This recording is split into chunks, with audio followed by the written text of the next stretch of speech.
నమస్తే, welcome to Leo news. Mithun Reddy అరెస్టుతో liquor scam గుట్టంతా బయటకు వచ్చింది. అయితే ఇదే అంశాన్ని ప్రస్తావిస్తూ సాక్షిలో ఒక కథనాన్ని ప్రచురించింది. లేని లిక్కర్ స్కామ్ను ఉన్నట్టుగా సిట్ కట్టుకథలు అల్లుతుంది. ఇది భేతాళ విక్రమార్క కథలాగే ఉంది అంటుంది. అలాగే సిట్ ఛార్జ్ షీట్లో మొత్తం కట్టుకథలు అల్లుతూ తయారు చేసింది అని చెప్పి కూడా వైసీపీ ఆరోపిస్తోంది. మరి నిజంగానే అసలు ఈ స్కామ్ జరగలేదా? మరి దీనిపైన వైసీపీ చేస్తున్నటువంటి ప్రచారాన్ని ఏ విధంగా చూడొచ్చు అన్న విషయాన్ని తెలుసుకుందాం. మనతో పాటు ఉన్నారు సీనియర్ జర్నలిస్ట్ సత్యమూర్తి గారు. నమస్కారం. నమస్కారం అండి. సార్, ఎప్పుడైతే ఈ స్కామ్ బయటకు వచ్చిందో అప్పటి నుంచి కూడా వైసీపీ ఒకటే మాట చెప్తుంది, అసలు ఇది స్కామ్ జరగలేదు, ఇంకా కావాలంటే చంద్రబాబు గారి హయాంలోనే స్కామ్ జరిగింది, దాన్ని కప్పిపుచ్చుకునేందుకు ఇప్పుడు కేసులు పెడుతున్నారని చెప్పి వాళ్ళు ఆరోపిస్తూ ఉన్నారు. అసలు నిజంగానే స్కామ్ జరగలేదు అంటారా? ఇదంతా కూడా మరి వాళ్ళు ప్రచారం చేస్తున్నట్టు చంద్రబాబు డైరెక్షన్లో నడుస్తున్నటువంటి సిట్ అంటారా? మీ అభిప్రాయం ఏంటి? ఇప్పుడు మీరు అడిగింది అంటే సాక్షి పేపర్లో రాసింది అది బేతాళ కథ, అంతేగాని సిట్టు చెప్పేది బేతాళ కథ కాదు. సిట్టు చెప్తున్న దానికి మొత్తం అన్ని ఆధారాలు సేకరించారు ఆల్రెడీ.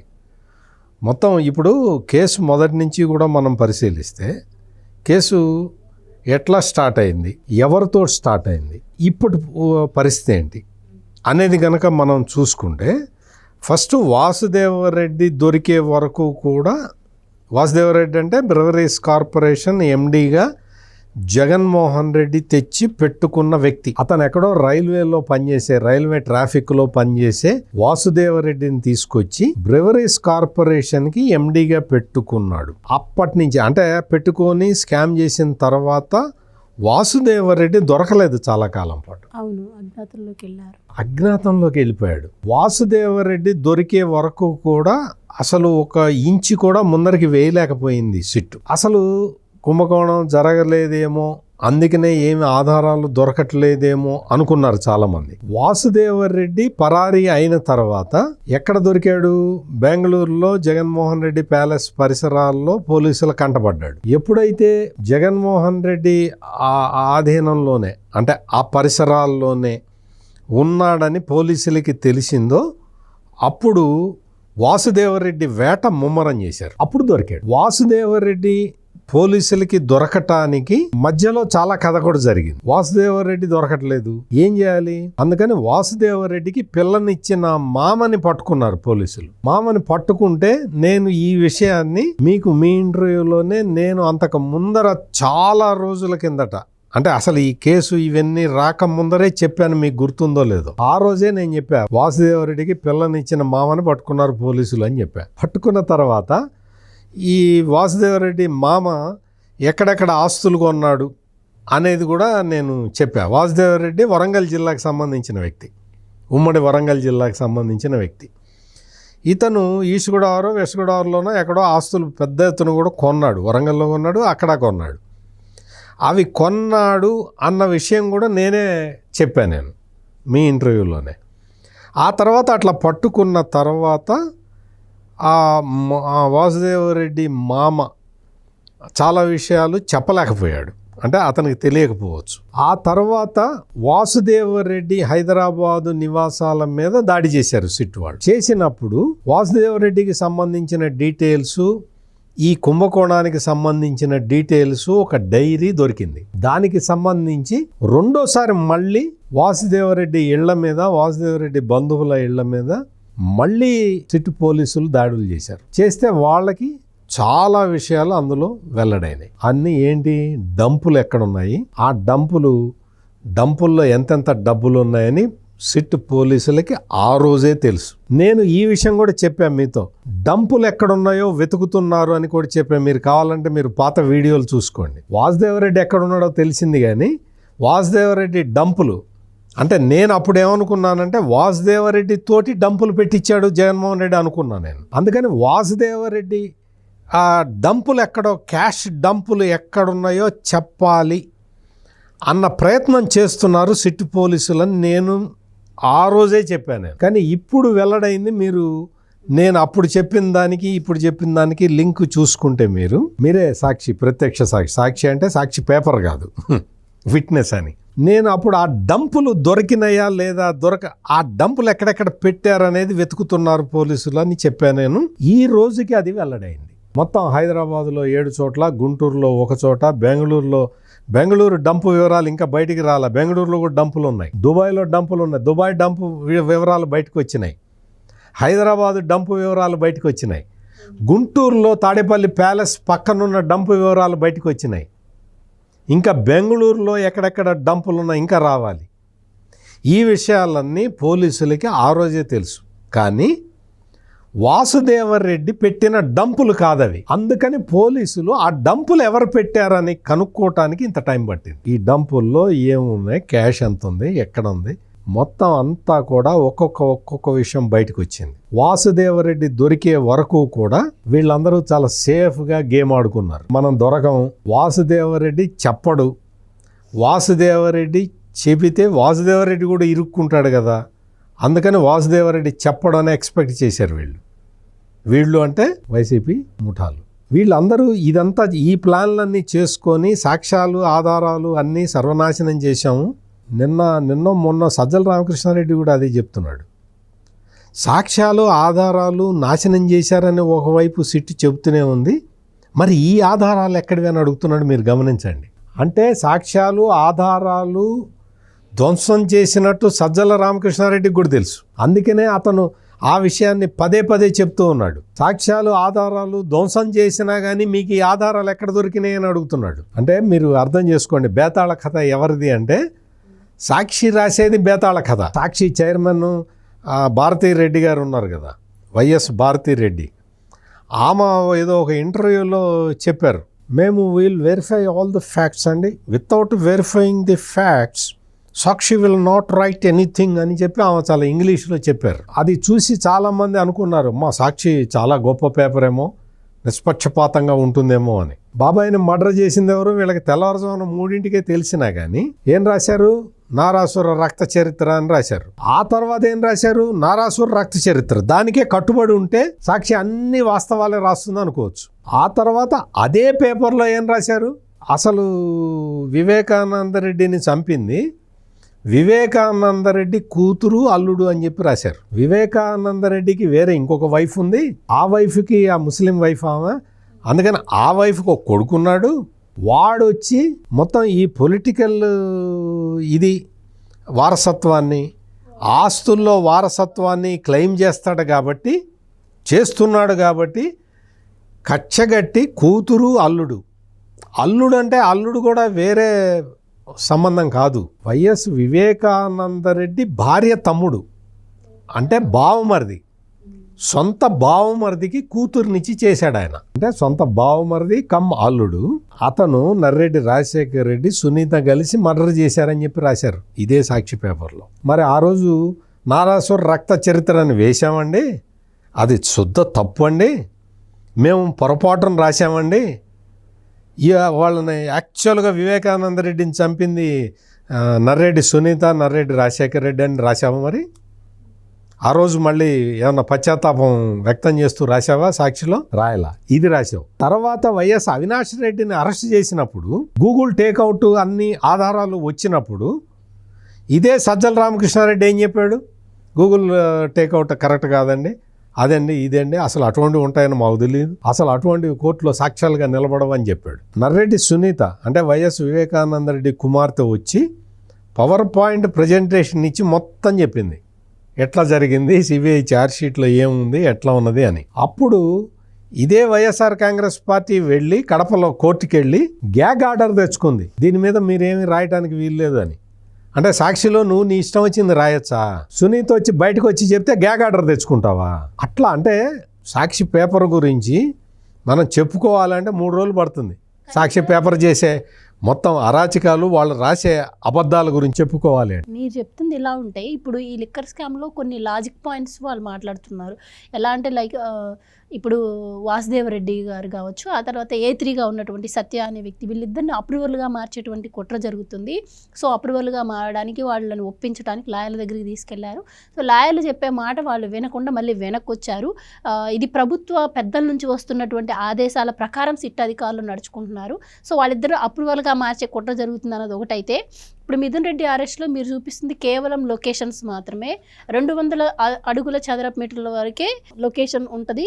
అండ్ హైదరాబాద్లో ఇది ఒక జంగిల్, కాంక్రీట్ జంగిల్ కాబట్టి ఎంతోమంది లొకేషన్ అంటే అంతమందితో కూడా మిథున్ రెడ్డి గారు మాట్లాడినట్టేనా ఇది జిఎస్టీ రూల్స్ని అతిక్రమిస్తున్నట్టు కాదా, కొన్ని ఇన్వాయిస్ బిల్లులు చూపించని చెప్పి వాళ్ళు కొన్ని లాజిక్ పాయింట్స్ మాట్లాడుతున్నారు.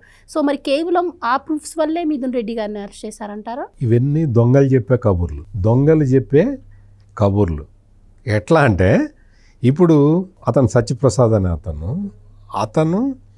అతని ద్వారా బ్రెవరేజ్ కార్పొరేషన్లో ఈ అవకతవకలు జరిగినాయి అనేది ఎస్టాబ్లిష్ అయింది. వాసుదేవరెడ్డి చెప్పాడు. వాసుదేవరెడ్డి చెప్పిన తర్వాత వాసుదేవరెడ్డి స్టేట్మెంట్ ఇచ్చింది. వాసుదేవరెడ్డి ఏమి అప్రూవర్గా మారలేదే. స్టేట్మెంట్ కూడా బలవంతంగా ఇప్పించారు, వాళ్ళని కిడ్నాప్ చేశారు, వాళ్ళని భయభ్రాంతులకు గురి చేసి మేజిస్ట్రేట్ ముందు స్టేట్మెంట్ ఇప్పించారు అంటున్నారు. అంటే అప్పుడు జగన్మోహన్ రెడ్డి టైంలో అటువంటివి ఏమైనా జరిగినాయేమో కానీ ఇది కూటమి ప్రభుత్వంలో అటువంటివి జరిగే అవకాశం లేదు. ఇక్కడేమి గ్యాంగులు ఆపరేట్ చేయవు, పోలీసులు ఆపరేట్ చేస్తారు. వాసుదేవరెడ్డిని దొరకటానికి అంటే పట్టుకోవటానికి చాలా టైం పట్టింది. చాలా టైం ఎందుకు పట్టింది అంటే ఈ వాసుదేవరెడ్డిని జగన్మోహన్ రెడ్డి దాచిపెట్టాడు కాబట్టి, అందుకని ఎక్కువ టైం పట్టింది. అప్పుడు బెంగళూరు యలహంక ప్యాలెస్ లో ఉండే అవకాశం ఉంది. అవన్నీ కూడా మనం చెప్పిన విషయాలే. అందుకని వాసుదేవరెడ్డి దొరికిన తర్వాత అతను ఆ సత్యప్రసాద్ అనే అతనికి ఏం చెప్పారు, నీకు మా జగనన్న 30 ఏళ్ళు ఉంటాడు, నిన్ను ఐఏఎస్ చేస్తామని చెప్పారు. నిన్ను ఐఏఎస్ చేసేస్తాం నిన్ను అని చెప్పి అతనితోటి పని చేయించుకున్నాడు జగన్మోహన్ రెడ్డి. అంటే అంత కరుడుగట్టిన నేరం చేసిన అతను, ఆ వ్యక్తి తర్వాత ఎవరో బెదిరిస్తే బెదిరిపోతాడా? ఆధారాలన్నీ నేను మీకు ఇందాక నుంచి చెప్తున్నది అదే. వాసుదేవరెడ్డి డైరీలో మొత్తం ఆధారాలు దొరికినాయి. వాసుదేవరెడ్డి స్వదస్తూరితో రాసుకున్న ఆధారాలన్నీ దొరకబట్టే అతని పేరు బయటకు వచ్చింది. ఒక క్లర్క్ని పెట్టుకున్నారు కదా మొత్తం అంతా ఇన్ఫర్మేషన్ని పాస్ చేయటానికి. ఆమె పేరు దొరికింది బయటికి. ఇవన్నీ దొరికిన తర్వాత కేసు దర్యాప్తు ముందరికి వెళ్తుంటే డబ్బుల డంపుల కోసమే వెతికారు, అందుకే లేట్ అయింది. చాలామంది ఏమనుకుంటున్నారంటే విజయసాయిరెడ్డి వచ్చి చెప్పటం వల్ల రాజకాశిరెడ్డి దొరికాడు అనుకుంటున్నారు. పోలీసులు వెయిట్ చేసింది డంపుల కోసం. ఆ డంపులు దొరికినాయి. డంపులు ఎక్కడెక్కడ మెయింటైన్ చేశారనేది ఆ సమాచారం కోసం వెయిట్ చేశారు, దొరికినాయి. రాజకాశిరెడ్డి దొరకటం తర్వాత కేసు స్పీడప్ అయింది.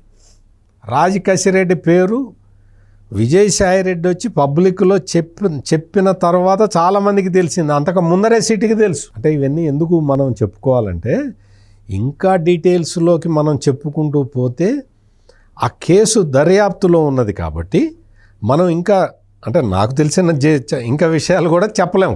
కొన్ని విషయాలు మనం చెప్పలేము. ఇవేంటి అంటే ఈ మొత్తం క్యాష్ డంపులు ఇవన్నీ దొరికిన తర్వాత, ఎక్కడెక్కడ ఉన్నాయని దొరికిన తర్వాత, అట్ట డబ్బాల్లో తీసుకొచ్చి ఎట్టబెట్టారు అనేది తెలిసిన తర్వాత, అదే అట్ట డబ్బాలు చెవిరెడ్డి భాస్కర్ రెడ్డి వేసుకొని ఎట్ట తీసుకెళ్ళాడు, ఎక్కడెక్కడికి తీసుకెళ్ళాడని సీసీటీవీ ఫుటేజీలు ఆయన సొంత కారులో తీసుకెళ్ళినవి అన్నీ ఉన్న తర్వాత కూడా ఆధారాలు లేవు. అది ఇదేని సజ్జల రామకృష్ణారెడ్డి వచ్చి చెప్పటం, సాక్షిలో రాసుకోవటం. సాక్షిలో ఇన్వెస్టిగేటివ్ జర్నలిజం పేరుతోటి నువ్వు రాసేది ఏంటి? నువ్వు ఏ విధంగా ప్రొటెక్ట్ చేసుకుందామని చూస్తున్నావు? నువ్వు ఇప్పుడు సేకరించిన ఆధారాలన్నీ నువ్వు న్యాయస్థానం దగ్గర నిలబడమని చెప్తున్నావు. ఇటువంటి విషయాలే కదా వివేకానంద రెడ్డి మర్డర్ కేసులో చెప్పావు. ఇటువంటి విషయాలే కదా నువ్వు నీ అక్రమాస్తుల case CBI ED enforcement directorate కేసుల్లో చెప్పావు. ఇప్పటికీ నీ అక్రమాస్తుల కేసులో నువ్వు ఇదే ఆర్గ్యుమెంట్ చెప్తున్నావు. నేను నా మీద అక్రమంగా కాంగ్రెస్ పార్టీ కేసు పెట్టించిందని చెప్తున్నావు. అక్రమంగా కాంగ్రెస్ పార్టీ కేసు పెట్టిస్తే సిబిఐ ఛార్జ్షీట్లు ఎట్ట పెట్టింది? అంటే ఛార్జ్షీట్ పెట్టాలంటే డబ్బు దొరకాలి కదా, ఆధారాలు దొరకాలి కదా. ఆ తర్వాత నువ్వు కేసు రాకుండా చేసుకుంటున్నావు, అది వేరే విషయం. అది నీ తెలివితేటల మీద ఆధారపడి ఉన్నాయి. నువ్వు అన్ని డిశ్చార్జ్ పిటిషన్లు ఆ పిటిషన్లు వేసుకుంటూ నువ్వు 10-12 ఏళ్ల పాటు నువ్వు కేసు బయటికి రాకుండా నువ్వు జాగ్రత్త పడుతున్నావు. అన్నీ చట్టంలో ఉన్న లొసుగులన్నింటినీ వాడుకుంటూ నీకు వాస్తవంగా అక్రమాస్తుల కేసు నుంచే అసలు నువ్వు అక్రమాస్తుల కేసుల్లోనే బయటపడటానికి అవకాశం లేదు. కానీ మన న్యాయ వ్యవస్థ అంతా కూడా అంటే ఒక నిర్దోషికి కూడా శిక్ష పడకూడదు అన్న ఉద్దేశంతో, అన్న ప్రాథమిక సూత్రంతో పనిచేస్తుంది. కాబట్టి ఆ వెసులుబాట్లు ఉపయోగించుకొని నువ్వు తప్పుకుంటున్నావు. నువ్వు ఎట్లా తప్పించుకుంటున్నావు అంటే నువ్వు రకరకాల కారణాలు చూపిస్తున్నావు, తప్పించుకుంటున్నావు. ఇప్పుడు ఏం చేస్తున్నావు? నువ్వు వివేకానంద రెడ్డి మర్డర్ కేసులో నువ్వు ఎట్లయితే నీ తమ్ముడిని నువ్వు ఎట్లా తప్పించాలని చూసావో ఇప్పుడు అదే చేస్తున్నావు.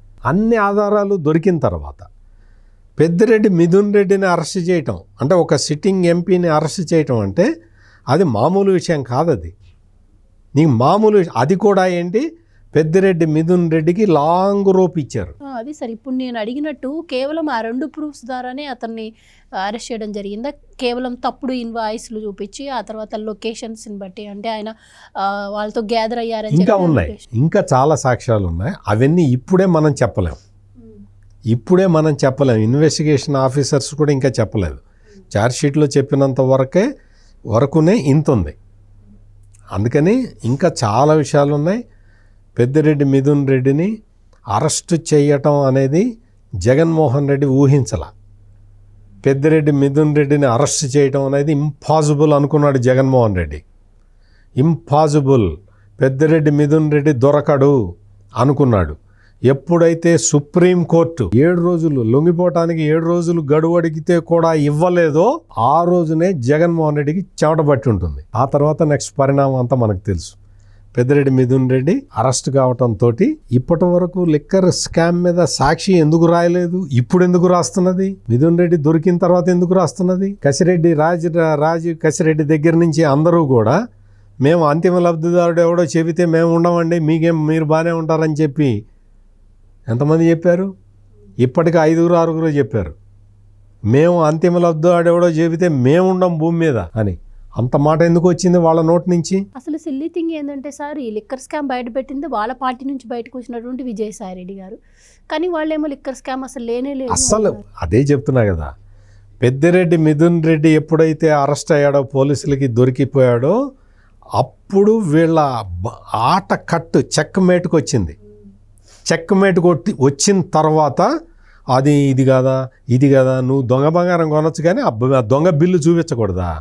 ఆ దొంగ బిల్లు చూపిస్తే జిఎస్టీకి వ్యతిరేకమా? ఏం మాట్లాడుతున్నావు? అంటే నువ్వు బంగారం కొన్నట్టు దొంగ రసీదులు చూపించి వాళ్ళకి ట్యాక్స్ కట్టాల్సింది డబ్బులు ఇచ్చేసి దాన్నంతా వైట్గా మార్చుకోవచ్చు. నువ్వు ఇటువంటి పనులు నువ్వు చేయొచ్చు. రసీదు చూపిస్తే తప్ప.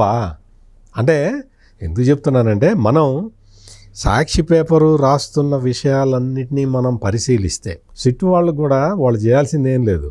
సాక్షిలో వార్తలు వస్తాయి కదా, వార్తలు ఇంక నుంచి మొదలు పెడతారు. పెద్దిరెడ్డి మిథున్ రెడ్డి ఎప్పుడైతే అరెస్ట్ అయ్యాడో అప్పటి నుంచి ఇంకా రెగ్యులర్గా రోజు రాస్తూనే ఉంటారు. ఆ వార్తల కటింగులు చూసి దాని ప్రకారం కేసు ఇన్వెస్టిగేట్ చేసుకుంటే చాలు. బిగ్ బాస్ దొరుకుతాడు, ఆ బిగ్ బాస్కి సంబంధించిన వాళ్ళు దొరుకుతారు, అందరూ దొరుకుతారు. అందుకని ఇది కథ క్లైమాక్స్కి వచ్చింది. ఇది బేతాళ కథ నువ్వు రాసుకున్నా నీ పేపర్లో, సాక్షి పేపర్లో పొద్దున్న లేచిన దగ్గర నుంచి మొత్తం అన్ని పేజీలు నువ్వు ఈ బేతాళ కథతోటే నింపినా పెద్దిరెడ్డి మిథున్ రెడ్డి దొరికిన తర్వాత నీ ఆట కట్టు. Thank you so much sir. నమస్కారం. Please subscribe to Leo news for more videos.